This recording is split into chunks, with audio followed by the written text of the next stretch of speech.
Welcome everyone back to weekly weather updates, and in today's video we're going to have a look at the latest from the live radar.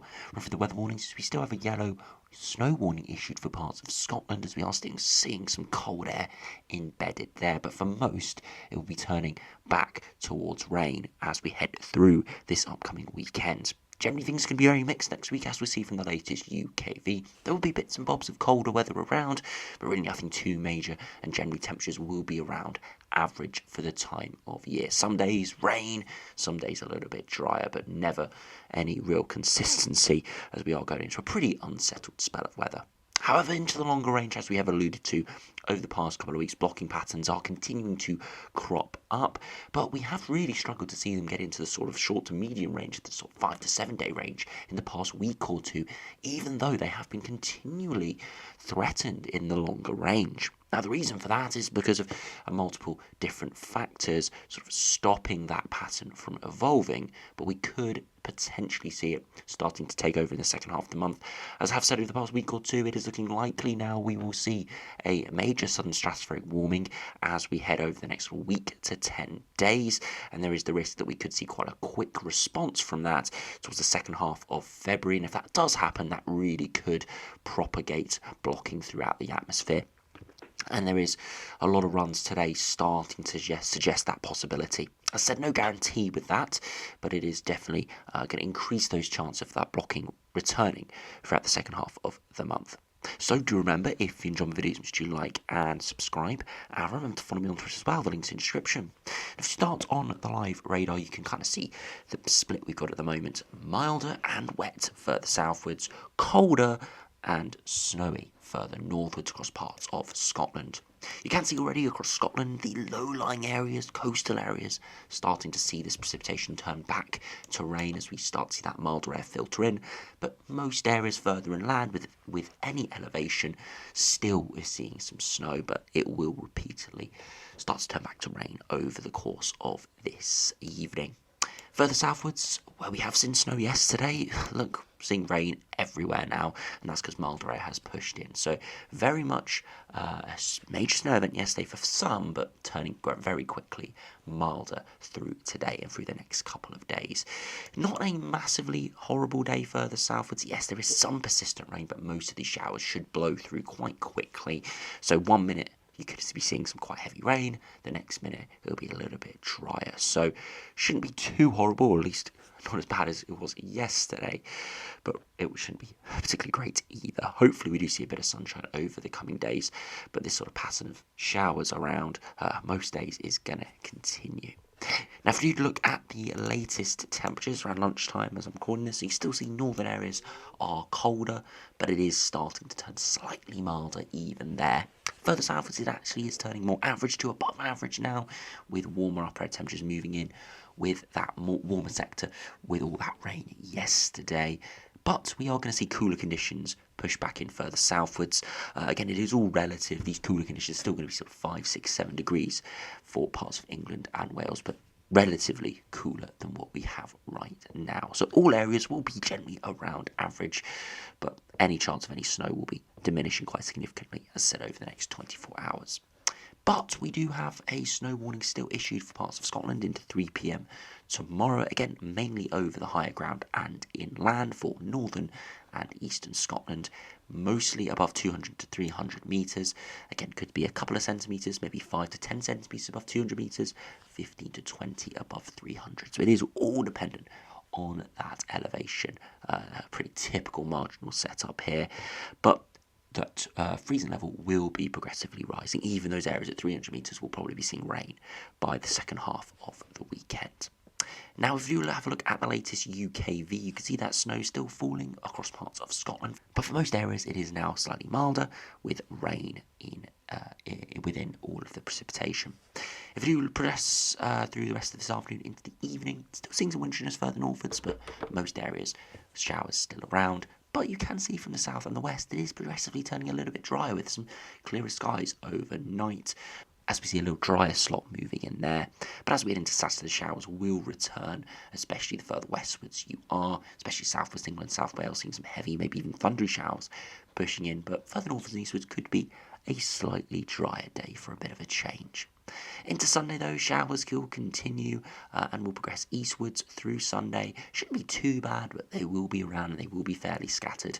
And you can see as we head into Monday, maybe a bit of winteriness, some slightly cooler air mixing in, but again, mainly over higher ground. As we head through Monday into Tuesday, still looking pretty unsettled, and further southwards we could see some more areas of rain pushing in. The jet stream is still southerly tracked, so that means we are seeing little areas of low pressure crop up towards the channel, and that could develop these areas of rain further. So looking pretty miserable there overnight into Tuesday, and that will likely continue into next week with more areas of rain further southwards. Further northwards actually could be slightly drier, but still with showers around at times.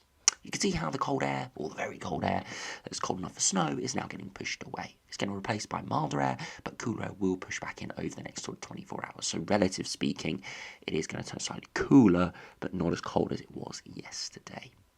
As we progress through the weekend, still generally around average or slightly below average upper air temperatures for most, and slightly chillier air as again moves through on Monday. That means a few showers in the north will fall as snow, but for most it's just going to be a slightly colder feel, and that continues all the way to the middle part of next week.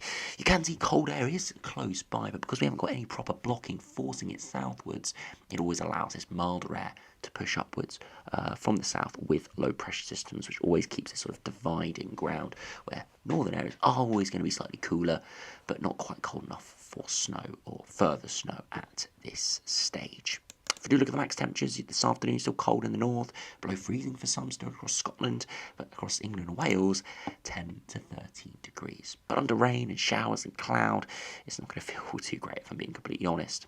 As we head into tomorrow, temperatures into the afternoon will be cooler, maybe still 10 or 11 degrees in the south and east, but further northwards and westwards, maybe only 5 to 9, so more towards average, and that will continue into Sunday as well, where temperatures may only be sort of 6 to 8 or 9 degrees. Remember, we are progressing through February, heading towards spring, so those temperatures are always going to start to climb up whenever we see a bit of sunshine and whenever the upper air temperatures aren't too cold. We're not in December or early January now, where even moderately chilly upper air temperatures can still give pretty cold days. So it is going to be more and more of a struggle to see those colder conditions. And if you do prefer milder temperatures, of course that is a positive, because of course as we head towards May and June and into July, upper air temperatures around the 10 degree mark can give temperatures into the mid to high 20s. So slowly we're getting towards that, but you can see the transition is already starting as we see longer days and stronger sunshine.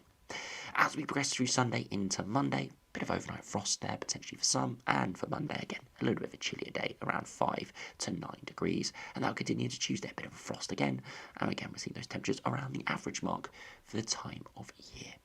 Now, if we do progress onto the longer range, as I said, we are seeing some blocking patterns into the longer term, but I'm not going to try and overhype it because we have seen this repeatedly over the past week or two, and nothing's really come into the short time frame. But with the risk of a sudden stratospheric warming occurring next week, or within the next sort of week to 10 days, then I do think there is probably a higher chance of these charts being legitimate. So if you run through the GFS, it is inevitably a colder chart today, of course. But again, I'm not going to try and sort of overhype it because we know what's been happening the last couple of weeks where we've seen lots of cold charts in the longer term, but nothing really come to fruition. You can see over the next sort of 5 to 7 days, lots of low pressure around. Jet stream still southerly tracked, and that's why temperatures are still going to be probably around average, maybe slightly below average, and oscillating to slightly above at times. You can see, though, into the extended range, so day 10 and beyond, we see high pressure pushing northwards and trying to push in an easterly wind. Initially, it's nothing particularly cold, but the high pressure does get established further northwards and draws some pretty cold air, or even very cold air, from Russia. Now, it's no beast from the east, because if we look at the upper air temperatures, maybe minus 10 at worst, and the beast from the east got down to minus 15 to minus 20, but nevertheless, still pretty chilly indeed, would produce temperatures hardly above freezing in the day, and would mean any precipitation falling out of the sky would fall as snow with these sort of conditions coming in from the east. And this does prolong all the way into the longer term, and even seeing low pressure side up from the south could bring the risk of more prolonged snow, and this happens all the way up to 384 hours. Now, there is the potential that this is a direct implication from the sudden stratospheric warming. I actually think that's quite a high chance, especially at this sort of day 10 to day 14 range, but of course that sudden stratospheric warming has not occurred and will not occur for another 7 days. Therefore, it does put this sort of pattern could tumble very quickly if something alters ever so slightly. So it is a plausible pattern. I'd say it has got a relatively decent chance of occurring, at least perhaps high pressure to a northeasterly winds. Uncertain to say how cold it would be. I definitely do think it's plausible. But we will just have to wait and see until a sudden stratospheric warming does occur or is fairly imminent, so the models can have sort of less to guess around with in that longer term time frame. But it does continue to give hope if you want something more widely cold towards the second half of the month. But of course, I'm not going to overhype it. As I said, we've got lots of moving parts that could alter this very, very quickly. Now, I must say the other runs today are all showing blocking, not quite as cold as the GFS, of course, but GM today, again, very similar over the next week, with low pressure around, generally cooler, and as we head towards day 10, we are seeing blocking develop towards Greenland, nowhere near as strong as the GFS, so nowhere near as cold, and actually it would be relatively mild here with mild air to the south, but you can see cold air is exiting into Scandinavia, which is a precursor, or is as a result of northern blocking, and can be a precursor to a more sustained colder pattern for the UK. If you look over the northern hemisphere, you can see blocking is becoming a lot more extensive than it is currently, and that is because of potentially the sudden stratospheric warming occurring and propagating through the atmosphere towards the second half of the month. So again, we will have to see. GM shows you that not going to be an instantaneous impact, but the potential is there as we head into the second half of the month. If we finally have a look at the latest ECMWF, again, low pressure around, southerly check and jet at least initially, and then again we see high pressure ridging to our north, and again pretty similar to the GM, perhaps stronger blocking than the GM, and already turning us cold by day 10, but still not a proper colder spell that we would need, whether you see those winds swinging from the north or the east. So still a little bit of uncertainty with this, but you see all three main runs showing blocking returning in the sort of 7 to 10 day time frame, potentially giving us something a lot colder or very cold into the second half of the month. But again, I'm not trying to overhype this at all. As I said, it has got a lot of moving parts, and tomorrow the sun stratospheric warming could be slightly different, could be slightly less intense, blocking could be positioned slightly differently, and the whole pattern could be completely different.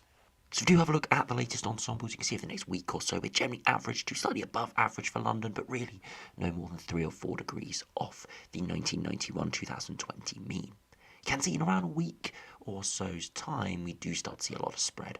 Some average runs or slightly above average runs, and then there are those that are going exceptionally cold, down towards the -10 or lower mark. Maybe 4, 5, 6 runs getting there, including the operational run that we looked at earlier. Now those runs are most likely producing easterly or northeasterly winds with that blocking further northwards, developing that pattern that we saw on the operational run, most likely as a result of the downwelling of the SSW, the sudden stratospheric warming. Now, it doesn't mean the other runs are not seeing it, it just means that at this stage they're not producing anything majorly cold.